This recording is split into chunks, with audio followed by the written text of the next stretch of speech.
जय सिया राम मित्रों।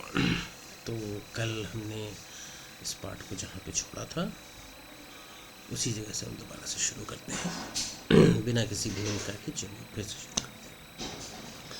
सृष्टिम तपो वाचम रतिम चैव कामम च क्रोधमेव च सृष्टि ससर्ज च वैम सृष्टो मिच्छिन्न प्रज्ञा च कर्मणा च विवेकार्थ धर्मो धर्म व्यवेचयत् द्वंद्वैर योजयच्छेम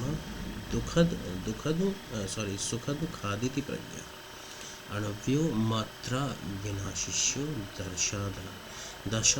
दशार्धानां तु या स्मृता ताभि सार्धमिदं सर्व संभवत्य नु पूर्वशः यम तु कर्मणि यस्मिन् स न्यूनोदक्तं प्रथमं प्रभु स तदेव स्वयं भेजि सृज्यमान पुनः हिस्रा हिस्त्री मृदुकूहे धर्मा वृत्तान्ते यद यस्य सो दधात सर्गे तत् तस्य स्वयमाविशतः। इन श्लोकों में भगवान ने कहा है कि सृष्टि की रचना करने की इच्छा से भगवान ने तप, वाणी, रति, काम और क्रोध को उत्पन्न किया, जो भावनाएं हमारी। भले और बुरे कर्मों के विचार के लिए धर्म और अधर्म का निर्णय किया। सुख, दुख, काम, क्रोध आदि द्वंद्व धर्मों के अधीन संसार के प्राणियों को उत्पन्न किया। पंच महाभूतों की सूक्ष्म मात्रा पंच तन मात्राओं के साथ ही ये सारी सृष्टि से उत्पन्न हुई। सृष्टि के आदि में प्रभु ने जिस स्वाभाविक कर्म में जिसकी उत्पत्ति की उसी कर्म को उसने ग्रहण किया। मतलब कहना चाह रहे हैं जैसे जिसको जिस चीज़ के अकॉर्डिंग उन्होंने बनाया उसने उसी को अपना रूटीन बना लिया, उसी में एडजस्ट हो गया, डाल लिया अपना। जैसे हिंसक कर्म, अहिंसक कर्म, मृदु, दया, क्रूर, कठोरता, धर्म, ब्रह्मचर्य, गुरु सेवा, अधर्म, झूठ बोलना आदि जो पूर्व काल में जिसका था वही सृष्टि के समय में उसमें प्रविष्ट हो गया। यथ तुर्लिंग्या नर्तवः स्वयमेव तु पर्यये स्वानि स्वान्यभिपद्यते तथा कर्माणि देहिनः लोकानां तु विवृत्यर्थ मुख बाहुरूपादतः ब्राह्मणं क्षत्रियं वैश्यं शूद्रं च निरवर्तयत् द्विधा कृत्वा मनो देहमर्धेन पुरुषो भवत् अर्धेन नारी तस्या स विराजमासृजतः प्रभु तपस्तत्त्वा सृजद यं तु सः स्वयं पुरुषो विराटः तं मा विदास्य सर्वस्य सृष्टारं द्विजसत्तमा अहं प्रजा शिष्टस्तु तपस्तप्त्वा सुदुश्चरं प्रतीन प्रजानामसृजं महर्षि नादिनो दश मरीचिमृङ्गरसो पुलत्स्यं पुलहं क्रतुं प्रचेतसं वसिष्ठ च भृगु नारदमेव च।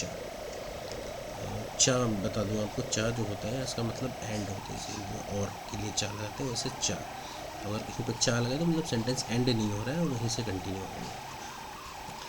तो जिस प्रकार वसंत आदि ऋतु अपने स्वाभाविक चिन्ह को धारण करती हैं उसी तरह मनुष्य अपने पूर्व कर्मों को प्राप्त होते हैं। परमात्मा ने लोक की वृद्धि के लिए ब्राह्मण, क्षत्रिय, वैश्य, शूद्र इन 4 वर्गों को पैदा किया। इनमें विराट को परमात्मा के मुख से ब्राह्मण, भुजा से क्षत्रिय, उरु से वैश्य और पैर से शूद्र उत्पन्न हुए। आई थिंक यही वाली वो लाइन है जिसके लिए बोलते हैं कि भैया मुख से ब्राह्मण निकले, भुजा से क्षत्रिय, वो पेट से जो है कि वैश्य निकले और पैरों से शूद्र। तो इसको लोग बोलते हैं कि भाई पैरों से उनको निकाला, मुख से उनको निकाला, इसलिए वो ज़्यादा उनका जो है कि है उनको ज़्यादा वैल्यू मिलती है, इनको कम मिलती है। भाई बॉडी तो एक ही है ना भगवान की, हो सकता है कि भाई लोग जिस तरह से समझ रहे हो हम, भाई हमने जैसे पहले भी बोला था कि मेरे हिसाब से कोई गलत नहीं होते जो हमारे बुक्स हैं में भी। देखिए सीधी सी बात है, इसका आंसर मेरे पास अगर एग्जैक्ट नहीं है इसका मतलब ये नहीं कि इसका आंसर ही नहीं, कहीं ना कहीं तो होगा। ठीक है, अब हो सकता है हम ना ढूंढ पा रहे हो, आप ढूंढिएगा, हो सकता है आपको मिल जाए, लेकिन इसका मतलब ये नहीं कि ये गलत ही लिखा हुआ है। ठीक है, वैसे हम बुक आगे पढ़ेंगे तो अभी आगे उसमें इसके लिए कुछ ना कुछ तो शायद मिलेगा। चलिए कंटिन्यू करते हैं। परमात्मा ने इस संसार को दो भागों में विभक्त करके एक को पुरुष और दूसरे को स्त्री बनाया और स्त्री भाग से विराट पुरुष को उत्पन्न किया।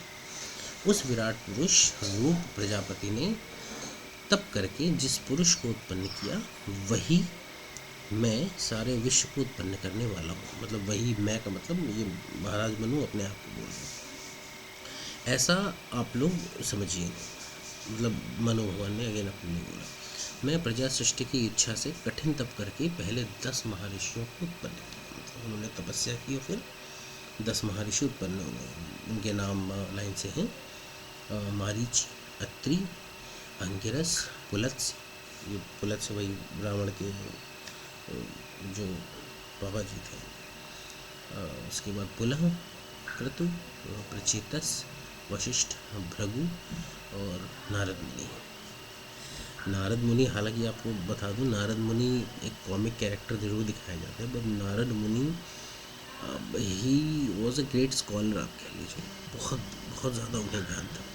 नारद मुनि के ऊपर अगर रिसर्च की जाए तो इतना ज्ञान मिलेगा कि शायद सालों कम पड़ जाए रिसर्च करने में। चलिए आगे बढ़ते हैं, उसको बाद में कभी देखा जाएगा।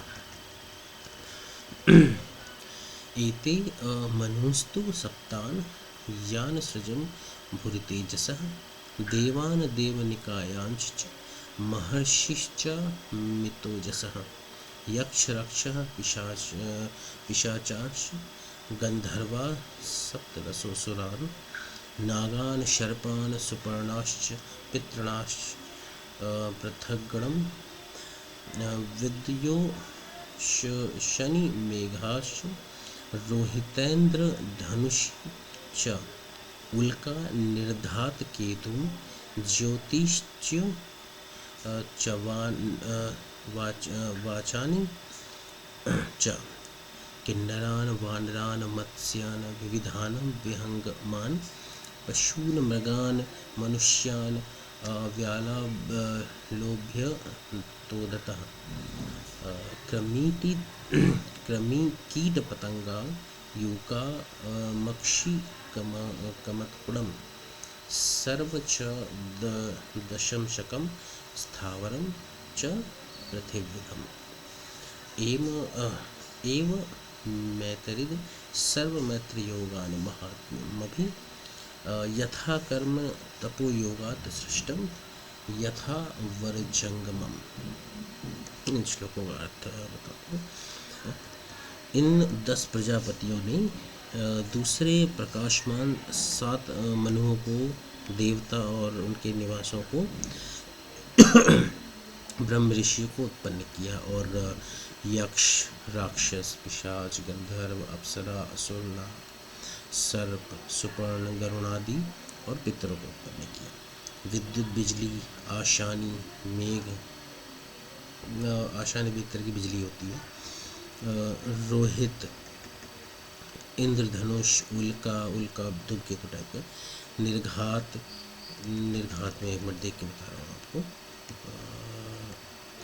निर्घात 5, ये बुक में नीचे साइड में दिया, जब आप लोग देखने खोलेंगे तो पता चलेगा। उत्पात वर्ड है। केतु तो आपको सभी को पता होगा। और अनेकों प्रकार की ज्योति, ध्रुव, अगस्त्य आदि को उत्पन्न किया। किन्नर, अश्वमुख, नरदेह, वानर, मत्स्य के तरह तरह के पक्षियों, पशु, मृग, सर्प, मनुष्य, ऊपर नीचे दांत वाले जीव, कृमि मतलब रेंगने वाले, कीट पतंग, जू, मक्खी, खटमल और संपूर्ण काटने वाले छोटे जीव, मच्छर आदि मेरी आज्ञा और अपनी तपस्या से मारीच आदि महात्माओं ने इस स्थावर जंगम विश्व को कर्मानुसार रचा। मतलब महाराज मनु के जो ऋषि थे वो हुए, उसके बाद इन लोगों की रचना करी। एक हायरार्की टाइप का चल रहा है यहाँ पे। आगे बढ़ते हैं। येषां तु यादृशं कर्म भूतानामिह कीर्तितं तत् तथा वो विधास्यामि कर्मयोगं च जन्मनि पश्वस्य मृगाश्चैव व्यालाश्चो भयदुन्नतं राक्षसी च पिशाचाश्च मनुष्या च जरायुजः अंडज पक्षिणः सर्पा नक्रा मत्स्याश्च कच्छपा यानि चैवं प्रकाराणि स्थलजान्द्यो कदानि च स्वदेजं दशम शकम यूकामक्षिकम कमत्वम ऊष्मण श्रोप जायन्ते यच्चान्य की छिदिदृश उद्भिजा स्थावरा सर्वे बीज कांड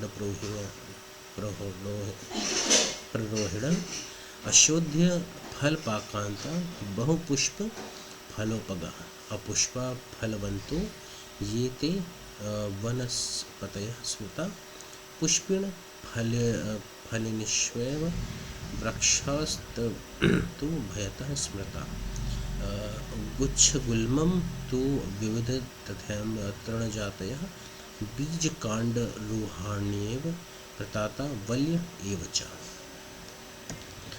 आगे बढ़ते हैं इन श्लोकों के मतलब के साथ।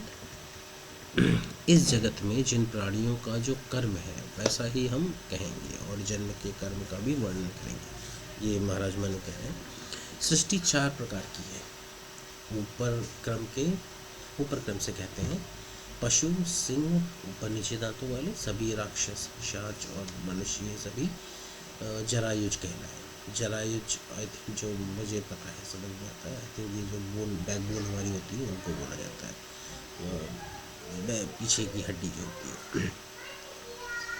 पक्षी, सांप, नाग, मछली, कछुआ और जो भी इस प्रकार की भूमि या जल में पैदा होने वाले जीव हैं वो सभी अंडज कहलाए, जो अंडे से निकलते हैं।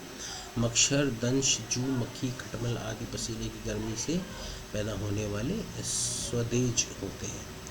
वृक्ष आदि को उद्भिज कहते हैं, ये 2 तरह के हैं, बीज से पैदा होने वाले और शाखा से पैदा होने वाले। जो फल वृक्षों के पक जाने पर सूख जाते हैं और बहुत फल फूल वाले होते हैं उनको औषधि कहते हैं।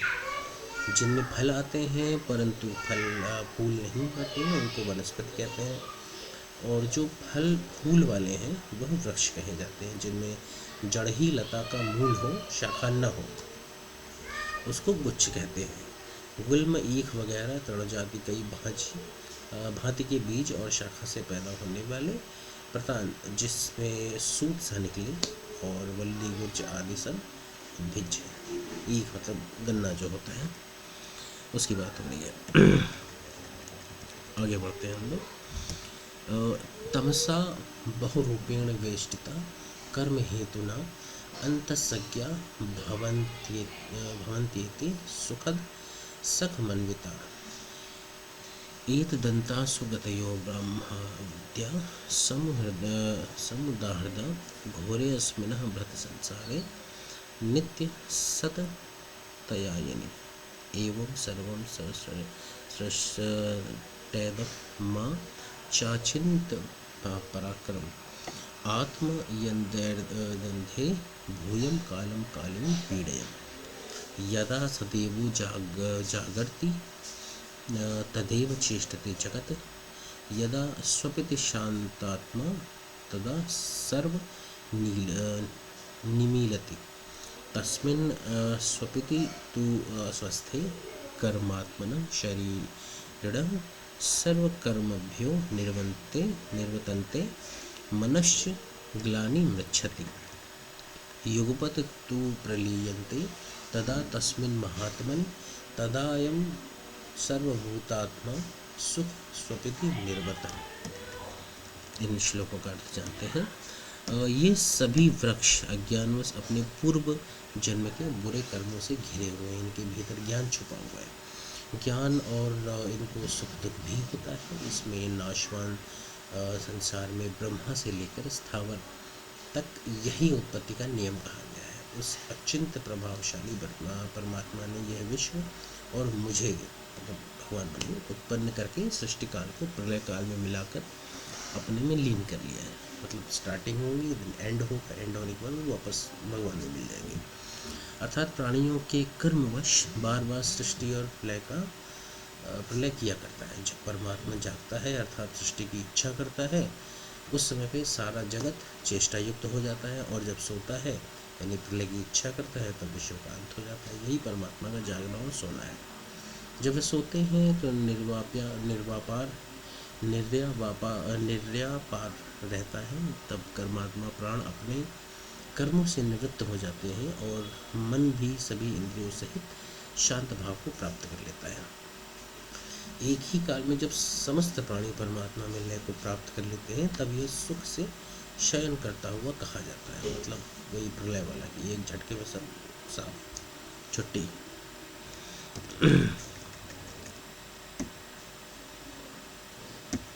तो आज के लिए यहीं पे रोकते हैं। हम लोग ऑलरेडी पेज नंबर 21 पे हैं।